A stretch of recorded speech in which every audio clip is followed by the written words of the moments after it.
தமிழ்நாட்டுடைய சட்டம் ஒழுங்கு நிலை எப்படி இருக்குன்னு நினைக்கிறீங்க? இதற்கு முன்பும் கொலைகள் நடந்தன. அதிமுக ஆட்சியில் இருந்தப்ப, எடப்பாடி ஆட்சியில் இருந்தப்பையும் கொலைகள் நடக்கத்தான் செய்தன. ஒரு நாளைக்கு 2 இடத்துலையாவது கொலை நடந்து கொண்டு தான் இருந்தது. பத்திரிகையை புரட்டினாலே தெரியும்.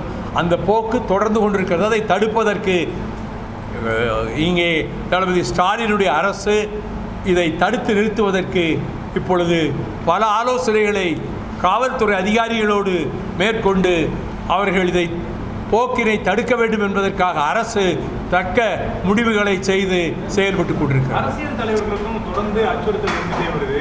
ஏற்கனவே திரு ஆம்ஸ்ட்ராங் கொலை செய்யப்பட்டிருக்க நிலையில் அவங்களுடைய குடும்பத்துக்கும் இப்போ கொலை மிரட்டல் கொடுத்துருக்காங்க. காவல்துறை பாதுகாப்பு போடுற அளவுக்கு வந்திருக்கு. ஜான் பாண்டியன் அவர்களும் எனக்கு அச்சுறுத்தல் இருக்குன்னு சொல்றாரு. அரசியல் தலைவர்களுக்கான பாதுகாப்பு, அரசியல் தலைவர்கள் பாதுகாப்பாக இருக்கிறாங்க. பாதுகாப்பு இங்கே தமிழ்நாட்டில் அரசியல் தலைவர்களுக்கு எல்லாம் இருக்கத்தான் செய்து. கொலைகள் நடப்பது அது ரொம்ப காலமாகவே தமிழ்நாட்டில் நாளுக்கு நாள் வளர்ந்து கொண்டே இருக்கிறது. திருநெல்வேலி மாவட்டத்திலாம் நிறைய கொலைகள் நடந்திருக்கிறது. ஆகையினாலே அரசு தன் கடமையை செய்கிறது. ஆனால் கூலிக்கு கொலை செய்கின்ற கூட்டத்தின் எண்ணிக்கை அதிகமாகிக் கொண்டே போகிறது. அதே நேரத்தில் போதைப் பொருட்களும் தொடர்ந்து கைப்பற்றப்பட்டு வருகிறது. ஆமாம், நீங்கள் போதைப் பொருள் தான் இந்த கொலைகளுக்கு ஒரு காரணங்களில் ஒன்றாக இருக்கிறது. அதை தடுக்கிறதுக்கு நடவடிக்கை எடுக்கிறாங்க. இப்போ ஒரு 15 நாளாக கலெக்டர்கள், எஸ்பிகள் எல்லாரோடையும் முதலமைச்சர் தொடர்பு கொண்டு இதை தடுத்து நிறுத்துவதற்காக அவர் முழு முயற்சி எடுத்துக்கொண்டிருக்கிறார். அதை அவர் வெற்றி பெற வேண்டும். சார், பாஜக பேச்சுவார்த்தை நடத்தணும், காவிரி விவாதத்தில் பேச்சுவார்த்தை நடத்தணும்னு சொன்னதை கண்டிச்சு ஆர்ப்பாட்டம் நடத்த போதாக சொல்லியிருக்கீங்க. இப்போ அணை கட்டுறதுக்கு நிதி ஒதுக்கி இருக்கக்கூடிய காங்கிரஸுக்கு வரவேற்பா எதிர்ப்பா, எப்படி சார்? அதெல்லாம் சொல்ல முடியாதுங்க. ஒவ்வொரு கட்சி காங்கிரஸ் அங்கே போய் கர்நாடகத்தில் போய் நீங்கள் மேகதாட்டு கட்டக்கூடாதுன்னு சொல்லுவாரா? யாரும் தயாராக இல்லை. அவங்க அங்கே ஒரு பாலிசி வச்சுருக்காங்க, இங்கே ஒரு பாலிசி, இங்கே உள்ளவங்களை ஏமாத்துறதுக்கு நாங்களும் எதுக்குறோன்னு சொல்லிகிட்டு இருக்காங்க. நாங்கள் திராவிட முன்னேற்ற கழகத்தின் தலைமையிலே இருக்கக்கூடிய எங்கள் கூட்டணியில் இதை தடுப்பதற்கு மிக தீவிரமாக இருக்கிறோம். 2012 இந்த பிரச்சனை வந்துகிட்டு இருக்கு. நான் கிருஷ்ணகிரிக்கே 1000 பேரோட போய் ஆர்ப்பாட்டம் நடத்தினேன். அப்போ இருந்தே அந்த மேகதாட்டு அணை கட்டுவதற்கு அவர்கள் திட்டமிட்டு கொண்டு தான் இருக்கிறார்கள். ஆனால் நீதிமன்றத்துக்கு செல்கிற போது எங்களுக்கு நீதி கிடைக்கும் என்று நான் நம்புகிறேன். இல்லை, அதிமுக ஆர்ப்பாட்டம் நடத்தும். சார், அருந்ததியரோட இடஒதுக்கீடு குறித்து நீங்கள் வரவேற்கிறீங்க. அதே நேரத்தில் பாமகவும் ஒரு கோரிக்கை வைக்கிறாங்க. வன்னியர்களுக்கான உள் இடஒதுக்கீடு வழங்கணும் அப்படின்னு கோரிக்கை வைக்கிறாங்க. பாமகவுடைய கோரிக்கை எப்படி பார்க்குறீங்க? தமிழக அரசு இதில் நீங்கள் எப்படி பார்க்குறீங்களோ அப்படி தான் நான் பார்க்குறேன். உங்கள் கட்சிக்கு அவங்க கொள்கையை சொல்கிறாங்க, கோரிக்கையை சொல்கிறாங்க. அதுக்கெல்லாம் நான் கமெண்ட் பண்ண முடியுமா? இல்லை, திமுக ஒரு ஓரவஞ்சனையாக நடக்குது அப்படின்னு கிடையவே கிடையாது. திமுக நியாயமாகவும் எல்லோருக்கும் பொதுவாகவும் நடுநிலையோடும் இந்த அரசு, ஸ்டாலின் அரசு செயல்பட்டு கொண்டிருக்கிறது.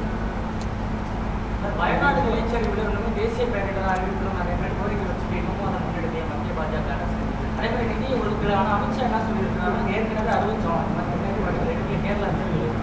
ஆனால் அதை வானிலை, இந்திய வானிலை ஆய்வு மறுத்திருக்கிறாங்க. அப்படி எந்த ஒரு அறிவிப்பு கொடுக்கப்படலை அப்படின்னு ஓர வஞ்சகமாக நடக்கிறதுக்கு மத்திய சர்க்காருடைய வேலை. மத்திய சர்க்கார் பல மாநிலங்களே ஓர வஞ்சகமாக தான் ஒதுக்கி வச்சிருக்கு. இப்போ கேரளாவிலையும் வயநாட்டில் இவ்வளவு பெரிய பிரச்சனை ஏற்பட்டு 350 பேருக்கு மேலே இறந்து இன்னும் 200 பேரை பற்றிய விவரங்கள் கிடைக்கவில்லை என்று சொல்கிற அளவுக்கு கேரள மாநில சரித்திரத்திலேயே இவ்வளவு பெரிய பேரழிவு ஏற்பட்டதில்லை என்று சொல்லக்கூடிய இந்த நேரத்தில் மத்திய அரசு கொடுக்க வேண்டிய நிதியை கொடுத்தாக வேண்டும். தமிழ்நாட்டுக்கும் ஒரு பைசா கொடுக்கல. அவ்வளோ பெரிய வெள்ளச்சேதம் ஏற்பட்ட போது டெல்லியிலிருந்து தமிழகத்துக்கு எந்த நிதியும் வரவில்லை. இப்போ கேரளா விஷயத்திலையும் அப்படி தான் செய்கிறாங்க. வெள்ளச்சேதம் மட்டுமல்லாமல் பட்ஜெட்லேயும் தமிழ்நாடு அரசு மெட்ரோ ரயில் நிதி கேட்டாங்க. இல்லை, பட்ஜெட்டில் ஒன்றுமே இல்லையே. பட்ஜெட்டில் தான் தமிழ்நாட்டுக்கு நாமம் சாத்திட்டாங்களே. தமிழ்நாட்டுக்கு அதில் எதுவுமே இல்லை. இந்தியாவிலேயே இப்படி 100க்கு 100 வெற்றி வேறு எங்கும் கிடைக்கவில்லை. இந்த அணியை, இந்தியா கூட்டணியை முன்னெடுத்து செல்வதற்கு திராவிட முன்னேற்ற கழகம் முயற்சி எடுத்து வருகிறது. அதற்குரிய தகுதியும் இருக்கிறது. இருக்கிற இந்த கூட்டணிகளிலேயே கருத்து வேறுபாடு இல்லாத ஒரு மாநிலம் தமிழ்நாடு தான். இப்போ கேரளமும் மேற்கு வங்கத்திலும் அங்கே கருத்து வேறுபாடுகள் இருப்பதனால் அவர்கள் ஒன்று சேர முடியவில்லை. ஆனால் இந்தியா பூராவிலும் போகிற போக்கு தெற்கே இருந்து தான் இனி தலைமை வர வேண்டுமோ என்று சொல்லக்கூடிய அளவுக்கு தமிழ்நாட்டினுடைய தேர்தல் முடிவுகள் இங்கே இந்தியா கூட்டணி மகத்தான வெற்றியை பெற்றிருக்கிறது என்பதையும் இனி அடுத்த 2026 நடைபெற இருக்கிற சட்டமன்ற தேர்தலில் மிகப்பெரிய வெற்றியை இந்தியா கூட்டணி பெறும். அந்த அப்சல்யூட் மெஜாரிட்டி என்று சொல்லப்படுகின்ற பெரும்பான்மை, அப்படிப்பட்ட ஒரு பெரும்பான்மை திராவிட முன்னேற்ற கழகம் தலைமை தாங்குகிற தமிழ்நாட்டினுடைய இந்தியா கூட்டணிக்கு கிடைக்கும். இப்போ இலங்கை கடற்படை தமிழக மீனவர்களை தாக்குவதும் அவர்களை கொல்வதும் கிட்டத்தட்ட 30 ஆண்டுகளாக நடந்து கொண்டிருக்கிறது. 870 பேர் இதுவரை அவர்கள் சிங்கள கடற்படையினால் தமிழக மீனவர்கள் கொல்லப்பட்டிருக்கிறார்கள்.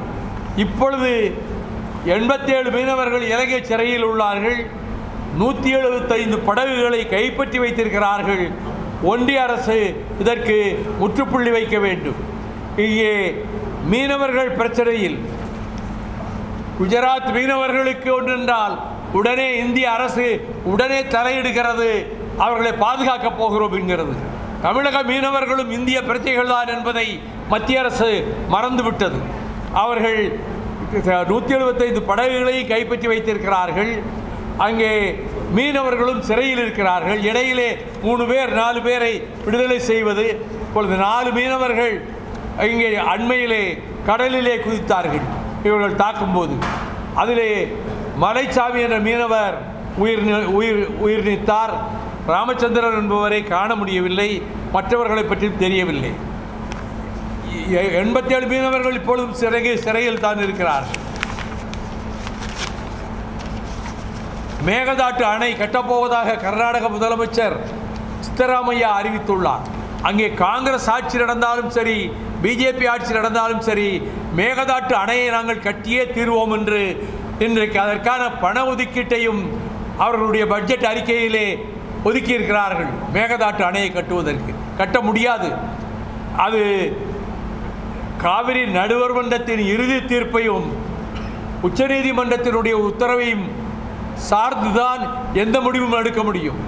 அப்படி இருக்கையில் நடுவர் மன்றத்தினுடைய தீர்ப்புக்கு விரோதமாகவும் மத்திய அரசு சொல்லி வந்த கருத்துக்கு விரோதமாகவும் சொன்னார்கள்.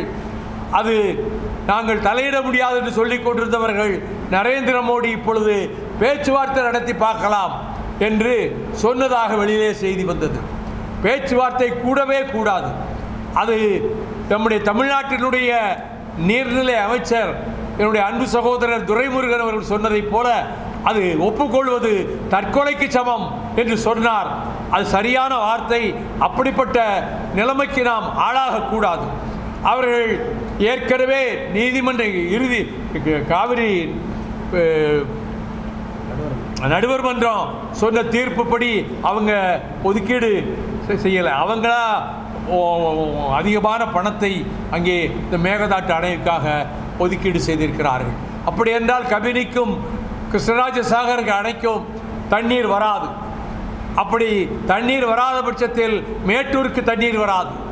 பிலுகுண்டூரிலே நாங்கள் கொண்டு வந்து சேர்த்து வைக்கிறோம் என்று சொல்லுகிறார்களே தவிர இங்கே தமிழ்நாட்டுக்கு எந்த பயனும் இருக்காது என்பதை விட பெரும்பாலும் ஒரு 6-7 மாவட்டங்கள் அதைத்தான் நம்பி இருக்கின்றன.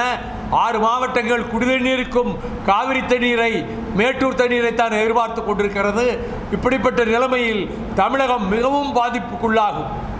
இங்கே குடிக்க தண்ணீர் கிடைக்காது, விவசாயத்துக்கு தண்ணீர் இருக்காது. இதை போலத்தான் இங்கே மறுமலர்ச்சி திராவிட முன்னேற்ற கழகத்தை பொறுத்தமட்டில் மீத்தேனை எதிர்த்து முதலில் நம்மாழ்வார் அறிக்கை கொடுப்பதற்கு 2 நாட்களுக்கு முன்னதாகவே நாங்கள் அறிக்கை கொடுத்தோம். இந்த முறை மீத்தேனும் மற்ற வாயுக்களும் எடுக்கப் போகிறோம் என்று சொன்னால் அங்கே தஞ்சை மண்டலம், சோழ மண்டலமே நாசமாகிவிடும். அங்கே எல்லா இடங்களிலும் விவசாயத்துக்கும் தண்ணீர் இருக்காது, குடிப்பதற்கும் தண்ணீர் இருக்காது. 6-7 மாவட்டங்கள் இதனாலே மிகவும் பாதிக்கப்படும். எனவேதான் இந்த போராட்டத்தை மத்திய அரசை எதிர்த்து நடத்துகிற போராட்டமாகத்தான் ஆகஸ்ட் 14ஆம் தேதி போராட்டத்தை மறுமலர்ச்சி திமுக மாவட்ட தலைநகரங்களிலே மத்திய அரசு அலுவலகங்களுக்கு எதிராக ஆர்ப்பாட்டத்தை போராட்டமாக நடத்த இருக்கிறது. பட்டியலினத்தவர் இடஒதுக்கீட்டில் அருந்ததியர் சமூகத்துக்கு 3 விழுக்காடு இடஒதுக்கீடு வழங்கியது செல்லும் என்று உச்சநீதிமன்றம் தீர்ப்பளித்துள்ளது. இது சமூக நீதிக்கும் சமத்துவத்துக்கும் கிடைத்துள்ள வெற்றியாகும். முதல்வர் கலைஞர் அவர்களுடைய அரசு அருந்ததியர் இடஒதுக்கீடு 3% என்று அறிவித்தது. என்று கலைஞர் இருந்தால் எவ்வளவோ மகிழ்ச்சி அடைவார்.